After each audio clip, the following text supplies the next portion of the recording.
ನನ್ನ ನಿರೀಕ್ಷೆಯ ಆಕೃತಿಗೆ ಮಣಿಸುವುದಕ್ಕೆ ಬಾಧಿಸುವುದಕ್ಕೆ ಒಳ್ಳೆಯ ಮುಹೂರ್ತ ಇದು. ಇವನನ್ನು ಹೀಗೆ ಬಿಡಕೂಡದು.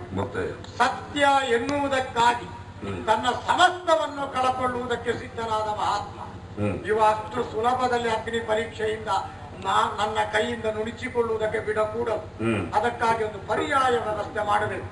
ಇವ ಹೋದಲ್ಲಿ, ನಿಂದಲ್ಲಿ, ಮಲಗಿದಲ್ಲಿ, ಅರೆನಿದ್ರೆಯಲ್ಲಿ, ಇವನ ಎಲ್ಲ ವ್ಯವಸ್ಥೆಯಲ್ಲಿ ಇವನನ್ನು ಅಡಿಗಡಿಗೆ ದ್ರೋಹಿಸಿ ಬೇಯಿಸಿ ಆ ಮೂಲಕ ನಿಷ್ಕರುಣಿಯಾಗಿ ವರ್ತಿಸಿ ಇವನಿಂದ ನನಗೆ ಬರಬೇಕಾದ ದ್ರವ್ಯವನ್ನು ಸಂಗ್ರಹಿಸುವ ಒಬ್ಬರನ್ನು ಏರ್ಪಾಟು ಮಾಡಬೇಕು. ಯಾರಿದ್ದಾರೆ? ನಮ್ಮ ಶಿಷ್ಯಗಣದಲ್ಲಿ ತಲೆ ಲೆಕ್ಕ ಮಾಡಿದ್ರೆ 1000 ಮಂದಿ ಇದ್ದಾರೆ. 1000 ತಲೆಗಳೆಲ್ಲ ನಮ್ಮ ಕಾರ್ಯಭಾರಕ್ಕೆ ಆಗುತ್ತದೆ ಅಂತ ಹೇಳಲಿಕ್ಕೆ ಆಗುವುದಿಲ್ಲ. ಒಬ್ಬ ತೀಕ್ಷ್ಣ ಮತಿ, ಒಬ್ಬ ಒಳ್ಳೆಯ ವಿಚಾರ ಪಟ್ಟು ಮಾತು ಹೇಗಿರಬೇಕು ಅಂತ ಹೇಳಿದ್ರೆ ಸಣ್ಣದಾದ ಸೂಜಿಯನ್ನು ಅವನ ನಾಲಗೆಯ ನಡುವೆ ಮಾತಾಡುವಾಗ ತೂರಿಸುವುದಕ್ಕೆ ಸಾಧ್ಯ ಆಗಕೂಡದು. ಮಾತಿನ ಮಲ್ಲನೇ ಇರಬೇಕು, ದುರಾಗ್ರಹಿ ಇರಬೇಕು, ಕಟು ಮನಸ್ಸಿನ ಒಬ್ಬ ಕ್ರೂರ ಭಾವದವನಿರಬೇಕು. ಅಂತಹ ವ್ಯಕ್ತಿಯನ್ನೇ ಆಯಬೇಕು. ನನ್ನ ಪರಂಪರೆಯಲ್ಲಿ ಇದ್ದಾನೆ, ಒಬ್ಬ ಇದ್ದಾನೆ, ಒಳ್ಳೆಯ ಒಂದು ಹೆಸರು ಅವನಿಗುಂಟು. ಓ ನಕ್ಷತ್ರಿಕ, ಎಲ್ಲಿದ್ಯೋ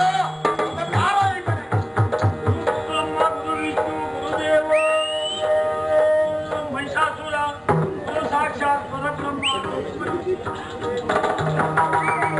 ಹೇಳಿದ್ದನ್ನು ಕೇಳಿಸಿಕೊಂಡೆ ಪ್ರಿಯನಾದ ನಕ್ಷತ್ರಿಕ. ಗುರುವೇ, ಅದನ್ನೊಮ್ಮೆ ಮತ್ತೊಮ್ಮೆ ಹೇಳುವಂತವನಾದು. ಗುರು ಬ್ರಹ್ಮ, ಗುರು ವಿಷ್ಣು, ಗುರುದೇವೋ ಮಹಿಷಾಸುರ. ಗುರು ಬ್ರಹ್ಮ ಸರಿ ಉಂಟು, ಗುರು ವಿಷ್ಣು ಸರಿ ಉಂಟು, ಗುರು ಮಹೇಶ್ವರ ಸರಿ ಉಂಟು. ಕೊನೆಗೇನೆ ಹೇಳಿದ ನೀನು?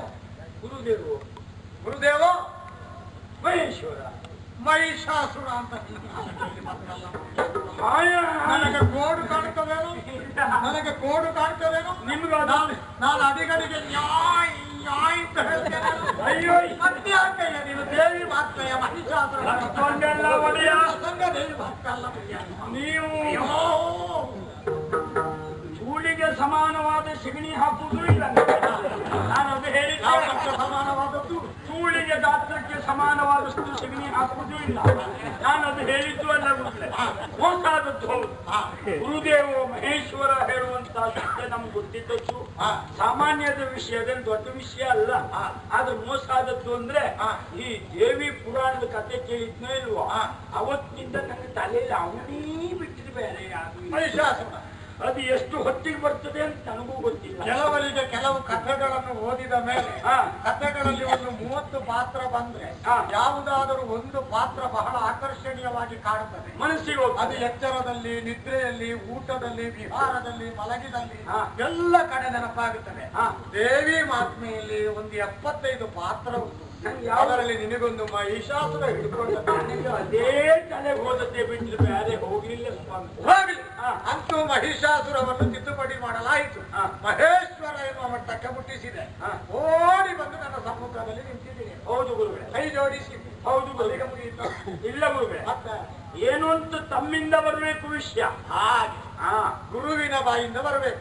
ಶಂಕದ ಬಾಯಿಂದ ಬಂದದ್ದು ತೀರ್ಥ. ಯಾವ್ಯಾವುದರಿಂದ ಬಂದದ್ದೆಲ್ಲ ತೀರ್ಥ ಆದ್ರೂ ಒಪ್ಲಿಕ್ಕಾಗುವುದಿಲ್ಲ. ಆಕಾಶದಿಂದ, ಮೋಡದ ಮರೆಯಿಂದ ಸ್ವಾತಿಯ ಮಳೆ ಕೆಳಗೆ ಬೀಳ್ತಾರೆ. ಆ ಮಳೆಯ ನೀರೆಲ್ಲ ಇಳಗೆ ಇಳೀತದೆ. ಹಾಗೆಂದು ಆ ಮಳೆಯ ನೀರು ನೀರಾಗಿಯೇ ಉಳಿತದೆ ಎಲ್ಲಿಯವರೆಗೆ? ಕಪ್ಪೆ ಚಿಪ್ಪನ್ನು ಸೇರುವವರೆಗೆ. ಕಪ್ಪೆ ಚಿಪ್ಪು ಕಡಲಿನ ಆಳದಲ್ಲಿ ಬಾಯಿ ತೆರೆದು ಕಾದುಕೊಂಡಿರ್ತದೆ. ಬೇರೆ ಬೇರೆ ಮಳೆ ನೀರು ಬೀಳ್ತದೆ, ಎಲ್ಲವೂ ಒಳಗೆ ಸೇರ್ತದೆ. ಹಾಗೆಂದು ನೀರು ಮಾತ್ರ, ಆ ಸ್ವಾತಿಯ ಮಳೆಯ ಹನಿ ಬಿದ್ರೆ ಮಾತ್ರ ಅದು ಮುತ್ತಾಗು. ಆದ್ದರಿಂದ ನೀರು ಸೇರಬೇಕಾದಂತ ಚಿಪ್ಪನ್ನೇ ಸೇರಬೇಕು. ಚಿಪ್ಪು ಪಡೆಯಬೇಕಾದ ನೀರನ್ನೇ ಪಡೆಯಬೇಕು. ಸತ್ಯ, ಅಲ್ಲಿಗೆ ವಿಶೇಷತೆ. ಸತ್ಯ, ಉಳಿದ ಸಂದರ್ಭದಲ್ಲಿ ಅದು ನೀರು ಅಲ್ಲ, ಬರೀ ನೀರೇ ಅಷ್ಟೇ. ಉಳಿದ ಸಂದರ್ಭದಲ್ಲಿ ಮುತ್ತು ನಿರ್ಮಾಪಕತ್ವವನ್ನು ಹೊಂದಿದ ನೀರದು ಚಿಪ್ಪು. ಇದು ಈಗ ನಾನು ಆಡುವಾಗ ಅದು ನಿನ್ನಂತಹ ಕಪ್ಪೆ ಚಿಪ್ಪನ್ನು ಸೇರಿದ್ರೆ ಅದು ಮುತ್ತಾಗುತ್ತದೆ. ಮಾತು ನಿಜವಾಗಿಯೂ ಬದುಕಿಗೊಂದು ತುತ್ತಾಗುತ್ತದೆ. ನೀನು ಆಲೋಚನೆ ಮಾಡಿ ನೋಡು. ಈ ಪ್ರಪಂಚದಲ್ಲಿ ಹೊಟ್ಟೆ ತುಂಬಿಸುವುದಕ್ಕೆ ಅನೇಕ ದಾರಿ ಜನರಿಗೆ. ಈ ಮಾತೊಂದು ತುತ್ತು ಕೊಡುವುದು ನೋಡು. ನೀನು ನಿನ್ನಂತವ ಮಾತಿನ ಬಲದಿಂದಲೇ ಹೊಟ್ಟೆ ಕಟ್ಟಿಕೊಂಡದ್ದು, ಹೊಟ್ಟೆ ಬೆಳೆಸಿಕೊಂಡದ್ದು. ಮಾತಿನ ಬೆಲೆ ನೋಡಯ್ಯ. ಮಾತು ಹೊಟ್ಟೆ ತುಂಬಿಸ್ತದಂತೆ. ಅದು ಕೆಲವರಿಗೆಲ್ಲ ನೀವು ಹೇಳಿದ್ದು ಹೌದು. ಮತ್ತೆ ನಿನಗೆ ಅಲ್ಲ, ನನಗೆ ನಾನು ಯಾವುದಕ್ಕೂ ಸಿದ್ಧ. ಯಾವುದಕ್ಕೂ ಸಿದ್ಧ. ಹಾಗಾಗಿ ಕೆಲವರಿಗೆ ಅದು ಬಿಟ್ಟರೆ ಬೇರೆ ಗತಿ ಇಲ್ಲದೆ ಹೋದವರಿಗೆ ನೀವು ಹೇಳಿದ್ದು ಹಾಗೆ ಒಂದುಂಟು. ಯಾವುದಕ್ಕೂ ಸಿದ್ಧರಾದವರ ಮುಂದೆ ನಮ್ಮಂತವರ ಮಾತಿಗೆ ಬೆಲೆ ಬರ್ತದೆ. ಹೌದು, ಇಲ್ಲದಿದ್ರೆ ಮಾತಿಗೆ ಏನು ಮೌಲ್ಯ? ಖಂಡಿತ. ನಕ್ಷತ್ರಿಕ ಈಗ ಕರ್ಕೊಳ್ಳುವುದಕ್ಕೊಂದು ವಿಶೇಷವಾದ ಕಾರಣ ಉಂಟು. ಹೇಳಿ. ನಾನು ಮೊನ್ನೆ ದೇವ ಸಭೆಯಲ್ಲಿ ವಶಿಷ್ಠನ ಜೊತೆಗೆ ಜಗಳವಾಡಿ ಒಂದು ಪಂಥವನ್ನು ಹೂಡಿದ್ದು ನಿನಗೆ ಗೊತ್ತಿರಬೇಕಲ್ಲ. ನಾನು ಸಾಂದರ್ಭಿಕವಾಗಿ ಹೇಳಿರಬೇಕಲ್ಲ. ಹೌದೌದು. ಯಾರು ಇಳೆಯಲ್ಲಿ ವರ್ತಮಾನ ಕಾಲದ ಸೂರ್ಯವಂಶೀಯರಲ್ಲಿ ಸತ್ಯವನ್ನು ಬಿಡದೆ ಅಸತ್ಯವನ್ನು ಆಚರಿಸದೆ ಸತ್ಯಕ್ಕಾಗಿ ಬದುಕನ್ನು ತೇಯಬಲ್ಲ ಗಂಡುಗಲಿ ಎಂದು ದೇವೇಂದ್ರ ಕೇಳಿದಾಗ ಏಕಪಕ್ಷೀಯವಾಗಿ ನನ್ನ ಬದ್ಧ ವಿರೋಧಿಯಾದ ವಶಿಷ್ಠನು ಹೇಳಿಬಿಟ್ಟ, ಹರಿಶ್ಚಂದ್ರನೇ ಶ್ರೇಷ್ಠ ಎನ್ನುವ ಹಾಗೆ. ಹೌದಾ? ಅಲ್ಲಲ್ಲ, ಹಾಗಲ್ಲ. ನಿಜವಾಗಿ ಹೇಳ್ಬೇಕಾದ ಯೋಗ್ಯತೆ ಇದ್ದದ್ದು ನಿಮಗೆ ಏನಾದ್ರು ಒಂದು ಅಲ್ವಾ? ನಿಜವಾಗಿ ಕೇಳ್ಬೇಕಾದ ಅವ ನಿಮ್ಮಲ್ಲಿ ಒಂದು ಸಲ ಕೇಳ್ಕೊಂಡು ನಾವು ಬಾಯಿ ಮುಚ್ಚಿಕೊಂಡ್ರೆ ಎಷ್ಟೊತ್ತು ಹೇಳ್ತಾ ಇರ್ತಿದ್ವಿ ನೀವು. ಆ ಯೋಗ್ಯತೆ ವಿಷಯ ಸಾಕು, ನಮಗೆ ಅರ್ಥ ಆಯ್ತು. ಹೇಳುವವರಿಗೆ ಮಾತಾಡುವ ಯೋಗ್ಯತೆ ಮರ್ಯಾದೆ 10 ಮಂದಿಯ ಸಮ್ಮುಖದಲ್ಲಿ ಹೇಳಿದ್ರೆ ನನ್ನ ಗೌರವಕ್ಕೆ ಎಷ್ಟು ಹಾನಿಯಾಗುತ್ತಿತ್ತು ಮಲ್ಲಯ್ಯ. ಯಾಕೆ ಗುರುಗಳೇ ಅಂತ ಮಾತು ಏನಾಗಿತ್ತು? ನಿನ್ನ ಬಗ್ಗೆ ಎಷ್ಟು ವಿಶ್ವಾಸ ನನಗೆ. ನನಗೂ ಆ ವಿಶ್ವಾಸದಲ್ಲೇ ಮಾತಾಡಿದ್ದೆ. ನಿನ್ನ ಬಗ್ಗೆ ನನಗೆಷ್ಟು ದೃಢತರವಾದ ನಂಬುಗೆ. ನಾನು ಅದೊಂದು ಅಲ್ಲದೆ ಹೋದ್ರೆ ಬೇರೆ ವಶಿಷ್ಠರಲ್ಲಿಗೆ ಹೋಗುದಿಲ್ವಾ? ಅನ್ಯರಲ್ಲಿ ಹೇಳಲಾಗದ ಅಂತರಂಗದ ಸತ್ಯಗಳನ್ನು ಮತ್ತೆ ಎಷ್ಟು ಸಲ ನಿನ್ನ ಮುಂದೆ ಹೇಳಲಿಲ್ಲ. ನನ್ನಲ್ಲಿ ನೀವು ಹೇಳಿದ್ದೀರಿ, ಆದರೂ ನನ್ನನ್ನು ವ್ಯಂಗ್ಯ ಮಾಡುತ್ತೀನಿ. ಇಲ್ಲ, ಅಪಹಾಸ್ಯ ಮಾಡ್ತೀನಿ. ದಯವಿಟ್ಟು ನೀವು ಹಾಗೆ ತಿಳ್ಕೊಂಡ್ರೆ ನನ್ನ ಶಿಷ್ಯತ್ವ ಇಲ್ಲೇ ಸತ್ತು ಹೋಗ್ತದೆ. ಎಂತವರನ್ನಾದರೂ ಶಾಪದಿಂದ ಕೊಲ್ಲಬಲ್ಲ ನನಗೆ ಹೌದು, ನನ್ನನ್ನು ಏನು ಮಾಡ್ಲಿಕ್ಕೆ ಹಾಗಲ್ಲ ಗುರು. ಅದಕ್ಕೆ ನಿಮ್ಗೆ ನನ್ನ ಮೇಲೆ ಇರುವುದು ಮಮಕಾರ ಬಿಟ್ಟರೆ ಬೇರೆ ಅಯ್ಯ ನಕ್ಷತ್ರಿಕ. ನಾನು ಯಾಕೆ ಹಾಗೆ ಹೇಳಿದ್ದು ಕೇಳಿ. ಕಾರಣ ಇರ್ತದೆ. ಎಲ್ಲವರಿಗೂ ಮಾತಾಡುವ ಸಾಧ್ಯತೆ ಉಂಟ ಗುರುಗಳೇ. ನಮ್ಮ ಹತ್ರ ಪಾಪ ಮಾತಾಡಿ ಅಂತ ಕೊಟ್ರೆ ಅವ್ರು ಮಾತಾಡಬೇಕು, ಇಷ್ಟು ಸಮಯ ನೀನು ಮಾತಾಡುವ ಯೋಗ್ಯತೆ ಉಂಟು ಮಾತಾಡು ಅಂತ ಹೇಳಿದ್ರೆ ಅವ್ರು ಕೊಟ್ಟ ಅವಧಿ ಕಾಲಭಾಗದಲ್ಲೇ ಮುಗಿಸ್ಕೊಂಡು ನಾವು ಒಳಗೋಗುದು. ಕೆಲವರಿಗೆ ಕಾಲು ಕಂಪನ, ಕೆಲವರಿಗೆ ಸಭಾ ಕಂಪನ, ಕೆಲವರಿಗೆ ಗಂಟಲ ಪಸ ಹಾರಿ ಹೋಗುದು. ಹೌದು, ಕೆಲವರಿಗೆ ಶರೀರ ತರಗುತ್ತು, ಕೆಲವರಿಗೆ ಮರ್ತು ಹೋಗುದು. ನನಗೆ ಯಾವುದೂ ಇಲ್ಲ. ನಿಮಗೆ ಯಾವುದೂ ಇಲ್ಲ. ಕೇಳುವವರಿಗೆ ಕಂಪನ ಆಗ್ಬೇಕು ಬಿಟ್ಟು. ಅಯ್ಯ ನಕ್ಷತ್ರಿಕ, ಆದ್ದರಿಂದ ನನಗೆ ಅರ್ಥ ಆಯ್ತು. ನಿನಗೆ ಈಗ ಸ್ಪಷ್ಟ ಮಾಡ್ತೇನೆ. ಅಲ್ಲಿ ಪ್ರತಿಜ್ಞೆ ಮಾಡಿದ ನಾನು ಹರಿಶ್ಚಂದ್ರನ ಬಾಯಿಂದ ಸುಳ್ಳು ಹೇಳಿಸ್ತೇನೆ. ಹೇಳಿಸದ ಹೋದ್ರೆ ಮತ್ತೆ ಸ್ವರ್ಗಲೋಕಕ್ಕೆ 14 ಇಂದ್ರರಿರುವವರೆಗೆ ಬರುವುದೇ ಇಲ್ಲ ಅಂತ ಪ್ರತಿಜ್ಞೆ ಮಾಡಿದೆ. ಹೌದಾ? ಆಮೇಲೆ ಆ ಪ್ರತಿಜ್ಞೆ ಮಾಡಿ ಬಂದ ಮೇಲೆ ನೇರವಾಗಿ ವಿಶ್ವಾಮಿತ್ರನಾದ ನಾನು ಹರಿಶ್ಚಂದ್ರನಾದ ಅವನನ್ನು ಪರೀಕ್ಷೆ ಮಾಡುವುದಕ್ಕೆ ಶ್ರಮಿಸಿದೆ. ಪುಣ್ಯಾತ್ಮ ಎಲ್ಲ ಪರೀಕ್ಷೆಗಳಲ್ಲಿ ಉತ್ತೀರ್ಣನಾಗುತ್ತಾ ಬಂದ. ಅದು 50 ತಕ್ಕೊಂಡಲ್ಲ, 99 ತಕ್ಕೊಂಡು. ಅದು ಕಷ್ಟ ಆಗ್ತದೆ ನನಗೆ. 50ರಲ್ಲಿ ಅರ್ಧ ತಕ್ಕೊಂಡು ಉತ್ತೀರ್ಣನಾಗಿದ್ರೆ ಸ್ವಲ್ಪ ಹಿಂದೆ ಅಂತ ಹೇಳ್ಬೋದು. ಹೌದು, 99 ತಕ್ಕೊಂಡು ಉತ್ತೀರ್ಣನಾಗುತ್ತಾನ. ಅರ್ಧ ಉಳಿದದ್ದ. ಅರ್ಧ ಉಳಿಸಿದ್ದೆ ಯಾಕೆ? ಅವ ನನ್ನ ಬಗ್ಗೆ ಗೌರವದಿಂದ. ಗುರುವಿನ ಮುಂದೆ 100ಕ್ಕೆ 100 ತೆಗೆದರೆ ಗುರುವಿಗೆ ತಿರು ಮಾತ್ರ ಆಗುತ್ತದೆ ಎನ್ನುವ ಕಾರಣಕ್ಕಾಗಿ. ಆದ್ದರಿಂದ ನಕ್ಷತ್ರಿಕ, ಈಗ ಒಳ್ಳೆಯ ಸಂದರ್ಭ ಬಂದಿದೆ. ಅವನೆಲ್ಲವನ್ನು ಬಿಟ್ಟು ಹೋಗುವ ಸ್ಥಿತಿ ಬಂದಿದೆ. ಸರ್ವ ಸಂಘ ಪರಿತ್ಯಜಿಸಿ ಹೆಂಡತಿ ಮಗಳನ್ನು ಮಾತ್ರ ಇಟ್ಟುಕೊಂಡು ಊರು ಬಿಡುವ ಸ್ಥಿತಿ ಬಂದಿದೆ. ಆದ್ದರಿಂದ ಅವನನ್ನು ಸುಳ್ಳು ಹೇಳಿಸಬೇಕಾದುದು, ಸುಳ್ಳನ್ನೇ ಹೇಳಿಸಬೇಕಾದುದು ನನಗೆ ಕಟಿಬದ್ಧತೆ. ಆದ್ದರಿಂದ ನನ್ನನ್ನು ಕರೆದದ್ದ. ನನ್ನನ್ನು ಆಗಾಗ ನೀವು ಶಿಷ್ಯರು ಎಷ್ಟೋ ಜನ ಇದ್ರು, ನನ್ನನ್ನು ಬಹಳ ನೀವು ಪ್ರೀತಿಯಿಂದ ಕಂಡವರು, ವಾತ್ಸಲ್ಯದಿಂದ ಕಂಡವರು. ನೀನು ಶಿಷ್ಯೋತ್ತಮ, ಕೆಲವರೆಲ್ಲ ಶಿಷ್ಯಾದಮ.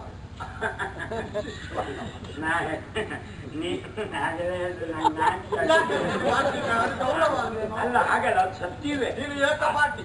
ಆದ್ರೂ ನಮ್ಮ ಎದುರೆಯನ್ನು ಹಾಗೆ ಹೊಗಳಬಾರ್ದು ಅಂತ ಒಂದು ಮಾತು ಉಂಟು. ಹಾಗೆಂದು ಗುರು ಶಿಷ್ಯರನ್ನು ಹೊಗಳಬಹುದು. ಗುರುವಿಗೆ ಪ್ರಯೋಜನ ಆಗುವುದಿದ್ರೆ ಅದಕ್ಕೆ ಪ್ರಯೋಜನ ಆಗುವುದು. ಯಾಕೆ ಹೇಳಿದೆ ಗುರುಗಳೇ? ತೀಕ್ಷ್ಣ ಮತಿತ್ವ ನೀನು ಅಂತ ಹೇಳಿದೆ. ಆದ್ರೆ ಈ ಪ್ರಸಂಗ ಇಷ್ಟು ಉದ್ದು ಹೋಗುವ ಅಗತ್ಯವೇ ಇಲ್ಲ. ಪುಣ್ಯಾತ್ಮ ಅವರನ್ನು ಸುಳ್ಳು ಹೇಳಿಸುವುದಕ್ಕೆ ನಾನು ಪಟ್ಟ ಶ್ರಮ. ಸುಳ್ಳು ಹೇಳಿಸುವುದಲ್ಲ, ಸ್ವರ್ಗದಲ್ಲಿ ಆದಂತ ವಾದ ಉಂಟು ನೋಡಿ. ಹೌದು, ಅಲ್ಲೇ ಪ್ರಸಂಗ ಮುಕ್ತಾಯ ಮಾಡಬಹುದಿತ್ತು. ಇಷ್ಟು ಬೆಳೆಸಬೇಕಾದ ಅನಿವಾರ್ಯತೆ ನಕ್ಷತ್ರಿಕ. ಈಗ ವಶಿಷ್ಠರು ಹೇಳಿದ್ದೇನು? ಹಾಗಿದ್ದು ಪ್ರಪಂಚದಲ್ಲಿ ಸತ್ಯ ಹೇಳುವವ ಇಂಥವ ಹರಿಶ್ಚಂದ್ರ. ಆಗ ಏನ್ ಮಾಡ್ಬೇಕಿತ್ತು ಗೊತ್ತಾ ಗುರುಗಳೇ? ಏನು ನಿಮ್ಮ ಅವರಲ್ಲಿ ಘರ್ಷಣೆ ವಾದ ಆದದ್ದಲ್ವಾ? ವಾದಕ್ಕೆ ಅವಕಾಶ ಕೊಡದೆ ಅವರು ಬಾಯಿ ಮುಚ್ಚಿಸಬಹುದು. ಹೇಗೆ ಮುಚ್ಚಿಸಬಹುದಾಗಿತ್ತು? ನೀವು ಮತ್ತೊಂದು ಮಾತು ಹೇಳು. ಹೇಗೆ? ಇಲ್ಲ, ಭೂಲೋಕದಲ್ಲಿ ಸೂರ್ಯವಂಶದಲ್ಲಿ ಅತಿ ಸುಳ್ಳು ಹೇಳುವ ಇಂಥವ. ಆಗೇನಾಗ್ತಿತ್ತು ಹೇಳಿ ಗುರುಗಳೇ? ಏನಾಗುತ್ತಿತ್ತು? ವಾದದ ಮುಖ ಬೇರಾಗ್ತಿತ್ತು. ಅದು ಅಲ್ಲ ಅಂತ ಹೇಳಿಕ್ಕೆ ವಶಿಷ್ಠರಿಗೂ ಆಗ್ತಾ ಇರ್ಲಿಲ್ಲ. ನಿಮ್ಮ ಮಾತಿಗೂ ಹೇಳಿದ್ದು ಸತ್ಯ ಅಂತ ಆಗ್ತಿತ್ತು. ವಶಿಷ್ಠರು ಹೇಳ್ಕೊಂಡ ಸತ್ಯ ಆದ್ರೆ ನಮಗೇನು ನಷ್ಟ ಆಗ್ಲಿಲ್ಲ. ಅಲ್ಲಿ ನೀವು ಹಾಗೆ ಮಾಡ್ಲಿಲ್ಲ ಗುರುಗಳೇ. ಮಾಡ್ಲಿಲ್ಲ. ನೀವು ಪಂಥ ಮಾಡ್ಬಿಟ್ರಿ. ಪಂಥ ಮಾಡಿದ್ರಿ, ಗೆಲ್ಬೇಕು ಅನ್ನುವಂತ ಹಠದಿಂದ ಮಾತಾಡ್ತೀರಿ. ಹೌದು, ಗೆದ್ದು ಸೋಲ್ತೀರಲ್ಲ ನೀವು ಅಂತ ನಂಗೆ ಪಶ್ಚಾತ್ತಾಪ. ನಾನು ಗೆದ್ದು ಸೋಲ್ತೇನೆ. ಗೆದ್ದಿರಿ ಅಂತ ಬಿಟ್ಕೊಳ್ಳಿ, ಆದ್ರೂ ನೀವು ಸೋಲು. ಅದು ಹೇಗಯ್ಯ? ಗೆದ್ದ ಮೇಲೆ ಸೋಲುವುದು ನಾನು? ನೀವೇ ವಿಚಾರ ಮಾಡಿ. ಯಾವುದನ್ನು? ಹರಿಶ್ಚಂದ್ರನ ಬಾಯಲ್ಲಿ ಸುಳ್ಳು ಹೇಳಿಸ್ತೇನೆ ನನ್ನ ಪ್ರತಿಜ್ಞೆ ಹೇಳಿ ಹೊಟ್ಟಿದ್ದೇನೆ. ಹೌದು. ಅದ್ರ ಬದಲು ಸುಲಭ ದಾರಿ ಅಂದ್ರೆ ಇಂಥವ ಸುಳ್ಳು ಹೇಳುವವ ಅಂತ ಹೇಳಿಟ್ಟಿದ್ರೆ ಅಲ್ಲಿ ನನ್ನ ಕುಲ ಇತ್ತು. ಅಂತ ಸುಳ್ಳು ಹೇಳುವವನ ಬಾಯಿ ನಾನು ಸತ್ಯ ಹೇಳುತ್ತೇನೆ ಅಂತ ನೀವು ಹೇಳಿ ಹೊರಟಿದ್ರೆ ಜನ ನಿಮ್ಮನ್ನು ಕೊಂಡಾಡ್ತೇನೆ. ಪುಣ್ಯಾತ್ಮ ಚರ್ಚೆಯ ಜಾಡು ಅದಲ್ವಲ್ಲ. ಅದೇ ಜಾಡಿ ತಪ್ಪಿಸುವುದೇ ಬುದ್ಧಿವಂತಿಕೆ ಹೇಳುವುದು. ಅದು ಯಾಕೆ ಹೇಳ್ತೇನೆ ಅಲ್ಲ, ಯಾಕೆ ಹೇಳ್ತೇನೆ ಕೇಳಿ. ಆ ಸಂದರ್ಭದಲ್ಲಿ ಜನ ಏನ್ ಹೇಳ್ತಾ ಇದ್ರು? ಏನ್ ಹೇಳ್ತಾ ಇದ್ರು? ಅಂತ ಸುಳ್ಳು ಹೇಳು ಸಾಯುವವನ ಬಾಯಿಲು ವಿಶ್ವಾಮಿತ್ರರು ಸತ್ಯ ಹೇಳಿಸ್ಬಿಟ್ರು ಅಂತ ಹೇಳಿದ್ರೆ ವಿಶ್ವಾಮಿತ್ರ ಯೋಗ್ಯತೆ ಅಂತ ಜನ ಕೊಂಡಾಗ. ಈಗ ಹಾಗಾಗುದಿಲ್ಲ. ನಕ್ಷತ್ರಿಕ ನೀವೇನಾದ್ರೂ ಈ ಹರಿಶ್ಚಂದ್ರನ ಬಾಯಿಲಿ ಸುಳ್ಳೇ ಹೇಳ್ತಿದ್ದು ಹೌದು ಅಂತಾದ್ರೆ ಗೆದ್ರು ಜನ ಹೇಳುವುದೇನು? ಅಲ್ಲ, ವಿಶ್ವಾಮಿತ್ರರಿಗೊಂದು ಮಾಡ್ಲಿಕ್ಕೆ ಒಂದು ಬೇರೆ ಕೆಲಸ ಇದೆ. ಇವತ್ತು ಪ್ರಪಂಚದಲ್ಲಿ ಸತ್ಯ ಹೇಳುವವರೇ ಇಲ್ಲ. ಅಂಥದ್ರಲ್ಲಿ ಆ ಸತ್ಯ ಹೇಳುವಂತ ಹರಿಶ್ಚಂದ್ರ ಬಾಯಿಲು ಸುಳ್ಳು ಹೇಳಿಸ್ಬಿಟ್ರಲ್ಲ ಅಂತ ಜನ ನಿಮ್ಮ ಬಗ್ಗೆ ಅಪವಾದ ಮಾತಾಡುವುದಿಲ್ಲ.